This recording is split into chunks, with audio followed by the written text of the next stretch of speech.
Cowboy Steve show. There's been a lot of crazy things happening this week in politics, so let's get to it. We've been seeing a lot going on with this government shutdown. We've got two sides that are saying that this one is the reason why, or that side's the reason why. Before I give my opinion, and we talk through it, I'm a fair person. Let's play a video from, we'll play a video from both sides of it explaining their situations. So, first up is AOC. I saw some Republican members of Congress saying, oh, well, if we have this shutdown, it's because of AOC. Well, if that's the case, my office is open and you are free to walk in and negotiate with me directly. Because what I'm not going to do is tolerate 4 million uninsured Americans because Donald Trump decided one day that he wants to just make sure that kids are dying because they don't have access to insurance. That's what's not going to happen. And so if those senators think that we're having a shutdown because of me, they're free to enter my office and negotiate, because what we're not going to do is allow all of millions of people in this country to not be able to afford their insulin and their chemotherapy. So come strike a deal with me if that's what they really think is going on. There was a thought from the Republicans that AOC is directing this, and she said that senators are welcome to go to her office directly. Is she driving that? Why are you saying such a ridiculous thing? I'm just quoting what AOC said. She said go to her office directly. Do you think there's any credibility to that? She's not directing this. She's wonderful. She's a real team player and the rest of that. You started by saying Republicans saying that she's directing this. Uh-oh. Looks like the bartender and her gram are having a bit of a kerfuffle, as we would call it. Looks like the power struggle between the one party with the extremist socialist and the old school Democrats seem to clash a little bit at times. This isn't the first time that Nancy Pelosi and AOC have had some words, but hey, we'll see where that one goes. But I do have words from Senator Kennedy. Let's see what he says about this situation. Everything happens for a reason, but sometimes the reason is you're stupid and you made a bad decision. And my Democratic colleagues have made a very, very bad decision here. I knew they were going to do this 2 weeks ago when they listed their demands. They're demanding, for example, that we not check people on Medicaid for eligibility by income. Just let anybody sign up who wants to sign up. They're demanding that we give free health care to foreign nationals who are in our country illegally. They're demanding that taxpayers pay for sex change operations. If you list all of their demands and add them up, it's between 1.2 and 1.5 trillion dollars. Now, they know it's an unserious proposal. They know we're not going to accept it. That tells me that this decision to shut down government is not based on policy, Rob. It's based on politics.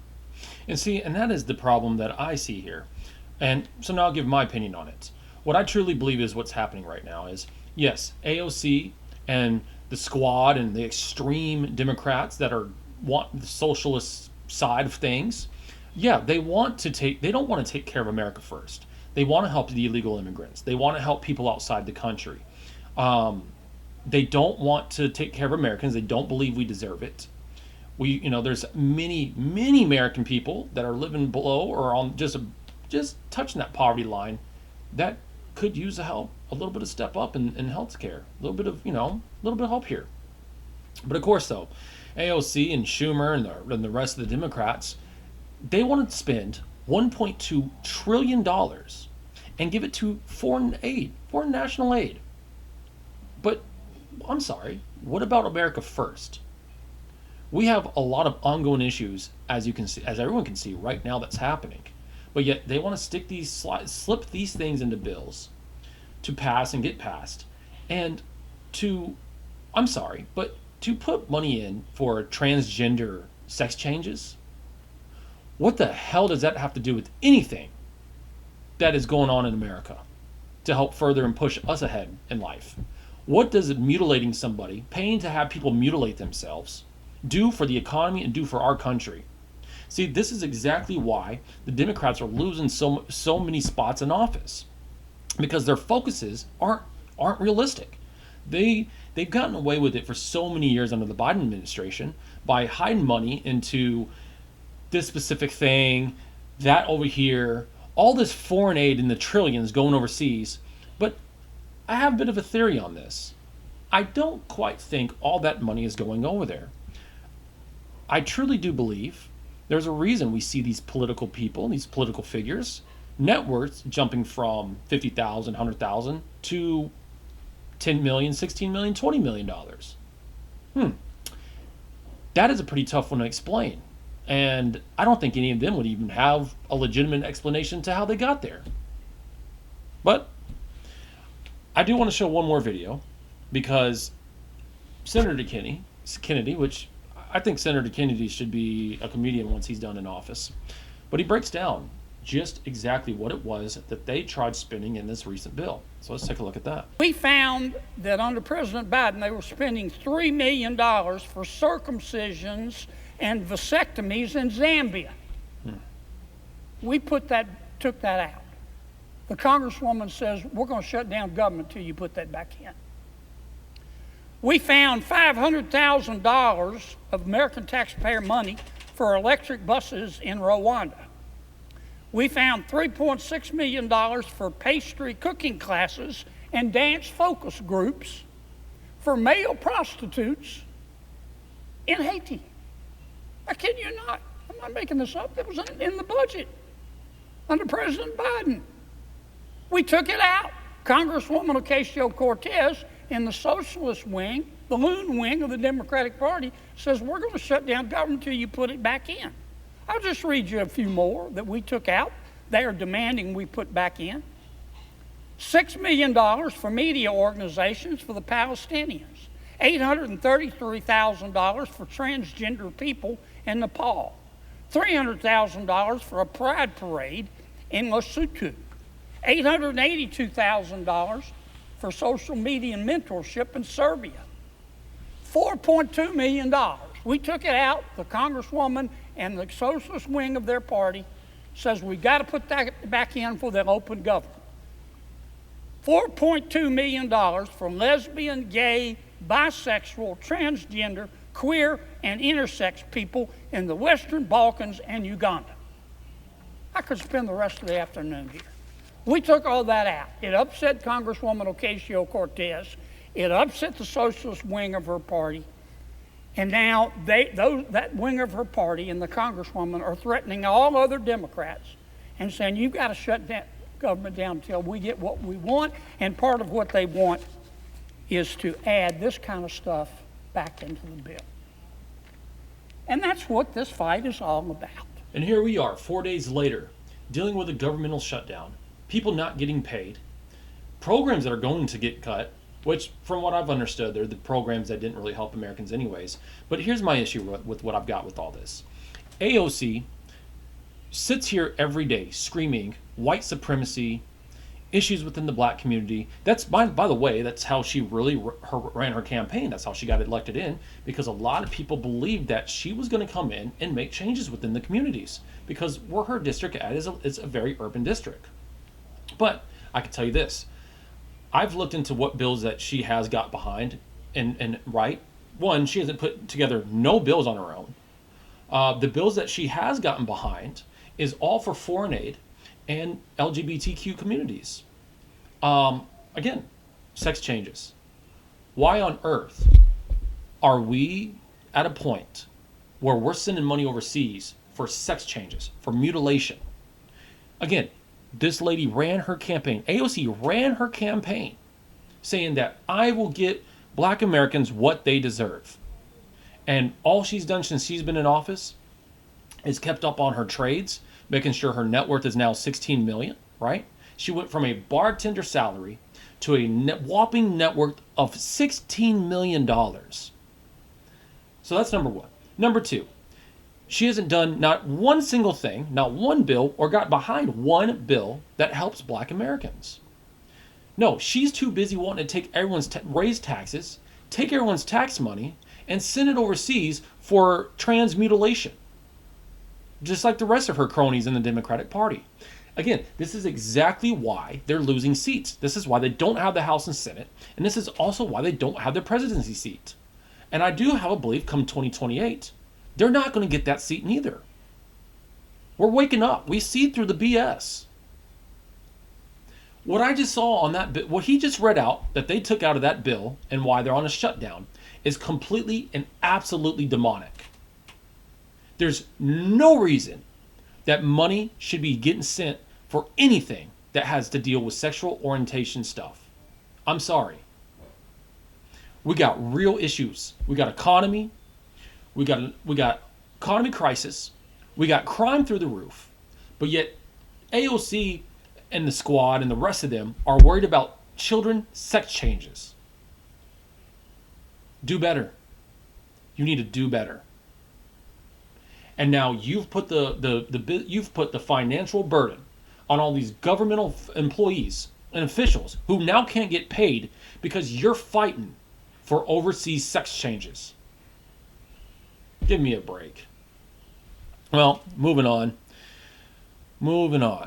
Now, the government shutdown isn't the only issues that we're having currently as we speak. Right now, we're also dealing with a major Antifa problem. And as I've spoken before in my previous show, Antifa is becoming one of the rising issues within this country. But let's take a look at what Press Secretary Leavitt has to say. Despite the Democrat shutdown, President Trump's efforts to make America safe again continue. President Trump believes that American cities should be the safest places on earth, and he is committed to making this a reality. We've already seen that President Trump successfully made D.C. safe again in only a few weeks. That same crime crackdown will continue to happen in cities across the country and is happening in Portland, Oregon. President Trump will end the radical left's reign of terror in Portland once and for all. The president has directed Secretary Hegseth to provide all necessary troops to protect war-ravaged Portland and any ICE facilities under siege from attack by Antifa and other left-wing domestic terrorists. What's been allowed to happen in Portland, and we saw disturbing video footage of this last night, this is not peaceful protesting, this is left-wing anarchy that has been destroying this great American city for years, leaving police officers battered, citizens terrorized, and business properties damaged. Since early June alone, Antifa terrorists have laid siege to the ICE field office in South Portland. These radical left-wing lunatics have violently breached the ICE facility by using a stop sign as a battering ram, hurled explosives and other projectiles at law enforcement, repeatedly assault and dox officers, berate their law-abiding neighbors, and have even rolled out a guillotine. At war within our own country.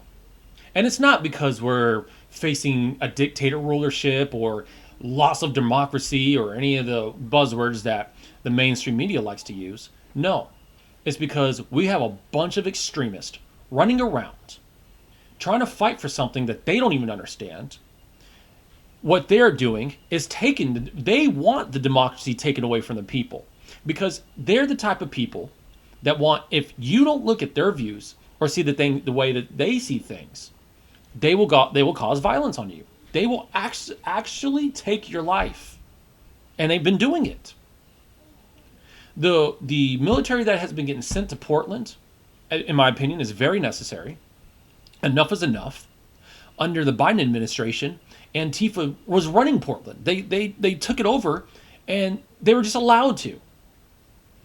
They're also the same idiots that when there would be peaceful protests within black communities, you had a bunch of white people, a bunch of white Antifa dudes, dressing all up, where you couldn't identify what their race was, go into these neighborhoods and start burning these buildings down and start just causing destruction. Lives were lost. People, not only did they lose their lives, but people lost their businesses, their livelihoods, their everything because of Antifa. Antifa has taken every single peaceful protest and they have just absolutely caused absolute chaos and destruction. And they're doing the same thing in Portland right now. They're not doing this because they're trying to fight for rights. They're trying to fight for what people having their own freedom and all this. No. Because they want people to be forced to see things and believe what they believe in. They're there to cause destruction. They're not there to fight for the right things. They're even attacking innocent people who have nothing to do with it. Innocent people driving by and they're getting attacked. This is what Antifa is. Now, Candace Owens said something, as Tucker Carlson did too, and I agree with them a lot of times. I really do. I truly do. But they said, hey, the left, we're not enemies, we are friends. And that's where I disagree. When it comes to what I think and what I know, is that when it comes to the left, the extremist side, and Antifa, we are not friends. We are not in this together. You are our enemy. I am your enemy. You are my enemy. I represent for God. You represent for the devil. You and all your demons that carry out their deeds out there. We are not friends. We are enemies. And what is happening right now has been needing to happen since the last 4 years under the Biden administration. But he was too much of a coward, and his administration, they were too much of a coward to go down there and do what needed to get done. And now it is. Actually, let's watch some videos just to show people an idea of what's happening down there right now.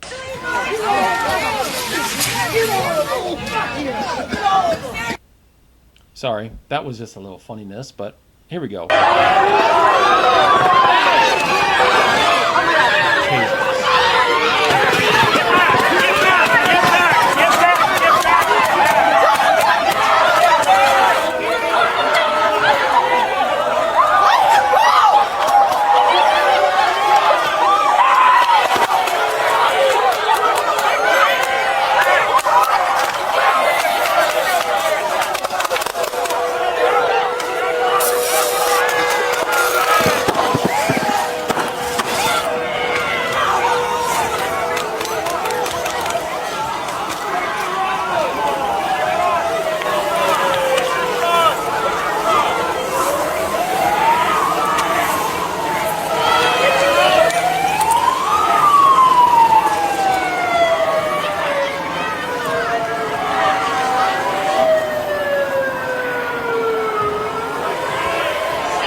Complete and absolute chaos. War zone. This is in the Bible, the depiction of hell right here. This is the beginning of it. We're supposed to just sit back, accept this, and think that this is okay. Antifa wants reasons to go down there and just be destructive and violent and hateful. This is their entire MO. They don't even know what they fight for. All they know is that when it comes to being destructive and demonic and just absolute hateful, that's what they're bringing to the table. They're the reason why the Democratic Party is looking weak, is because they allow this right here. And the media provokes this. The media and these politicians, AOC, Maxine Waters, they all encourage this behavior. Nancy Pelosi, they want this. They're doing exactly what they say they are against. They are doing it for the politicians that they say they are against. The government's got full control on them. Like a little remote control, telling them to go here, go do that, go chaos, go all this stuff, just like Chicago. The governor and the mayor and the councilman, they're all provoking this. They want absolute chaos. They do not want peace. These are not Christian good people. So I'm sorry. We're going to be at war for a while in this country until Antifa is completely stopped. They are the enemy.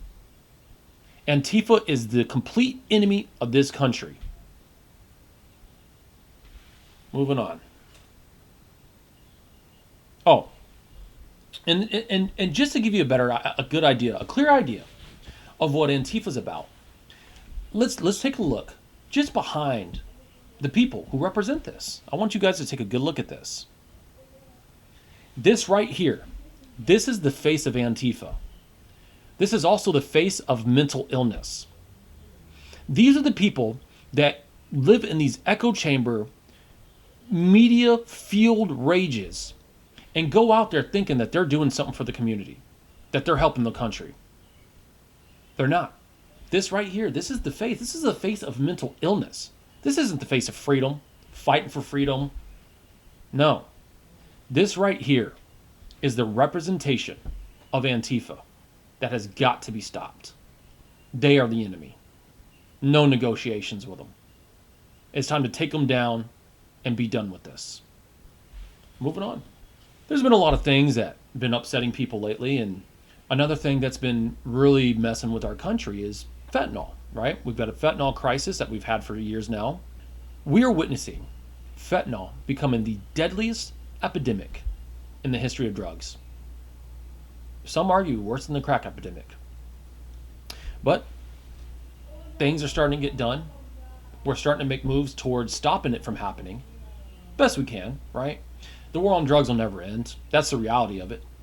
But let's take a look at a video that I feel like is sending a clear message. Now, this is the fourth time this has happened. There's been, you would think one time, the first time you would think, hey, all right, the U.S. isn't playing. We probably shouldn't be taking boats across. But no. Then there was a second time. Boom! Second time, you would think, okay, maybe they'll get it this time. No. Then there was a third time. This is the fourth time they've done this. These cartels are risking their lives to bring over 20, if not 50,000 tons of fentanyl that'll kill half the population in this country. That is a terrorist attack. That is an attack on our land. It may not be troops storming our beaches attacking us, like that gets depicted in movies, but it's cartels and the drugs that are beating us from the inside out.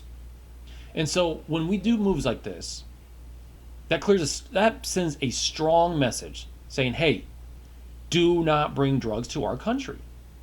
Now, like you would expect it though, we have several politicians and the liberals crying that we're doing this because they're calling it so inhumane that we're just killing innocent people. What about the innocent people that they've killed? What about the beheadings that they've done? What about all the shootings and all the drug dealing and all the overdoses? The fathers, the daughters, the sons, all of them that have lost their lives. What about them? What about those innocent lives?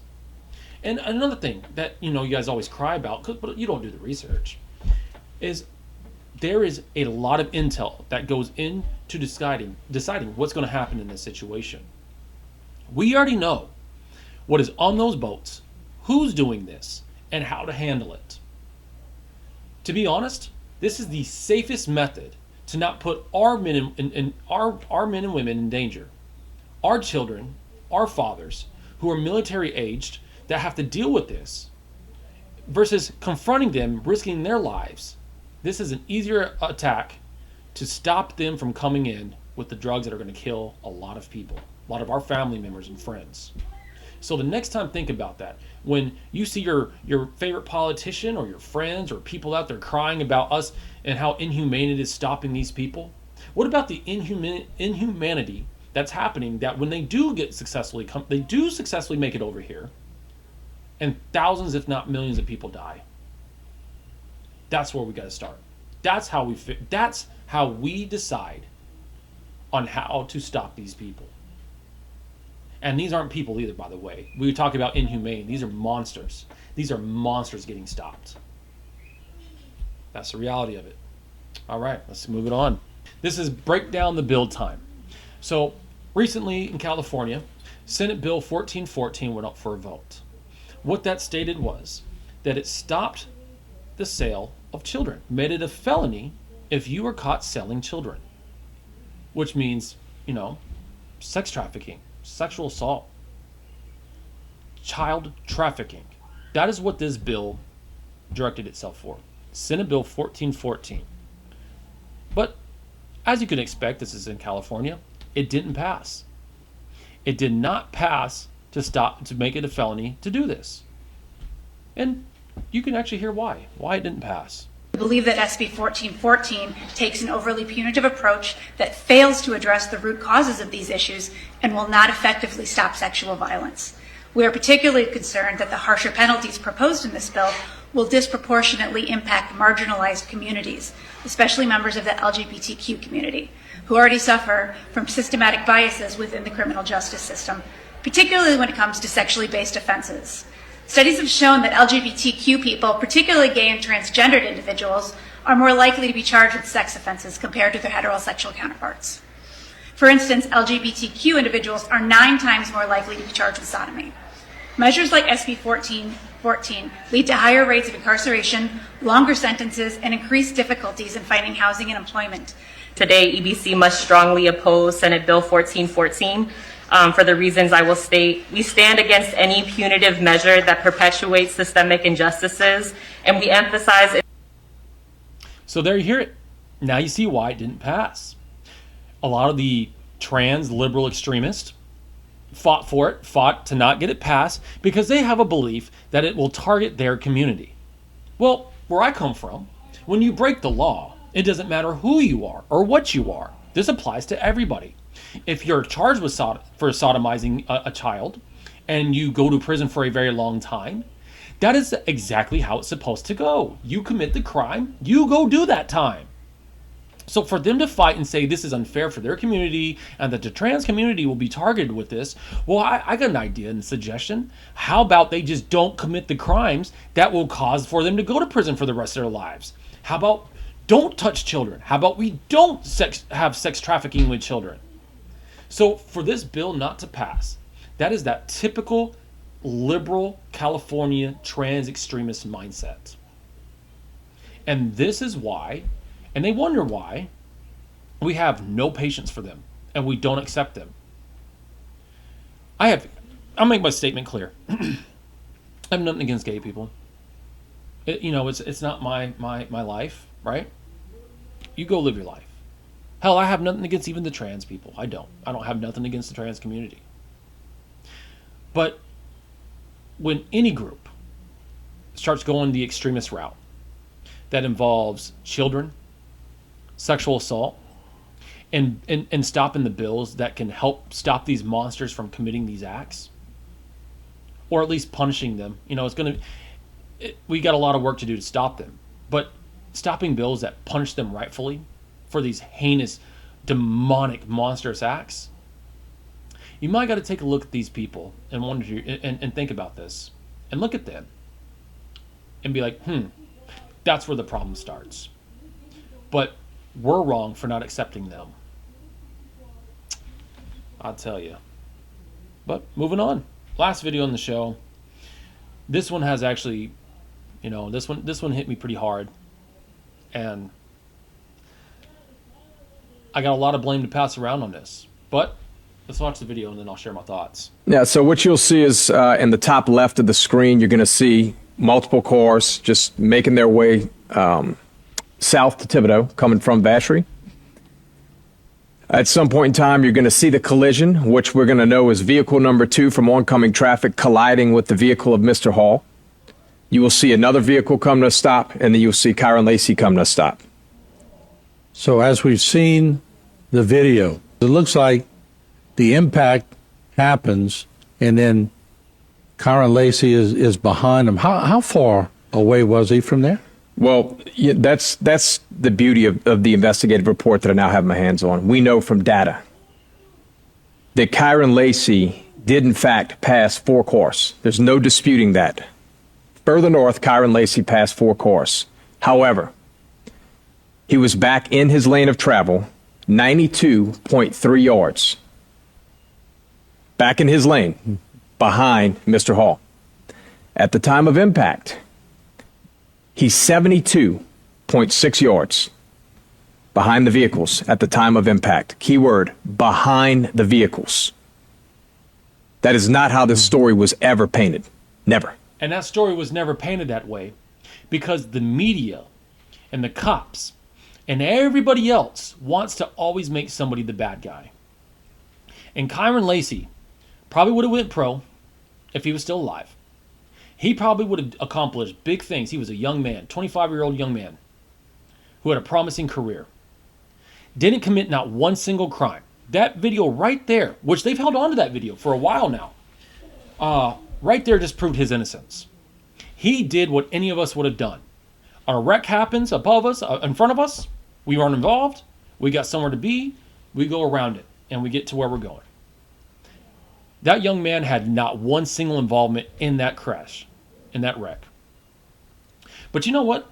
I remember a few months back, I remember the media blogs.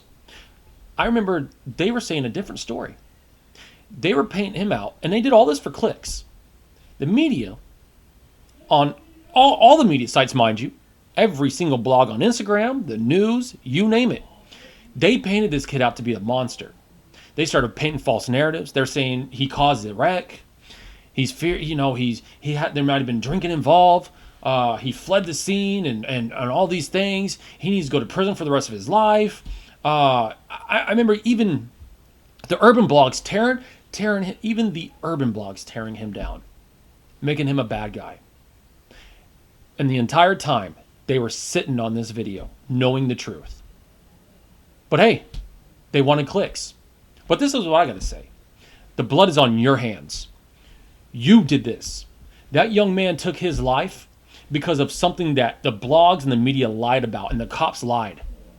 He had that man dropped out of the that man dropped out of the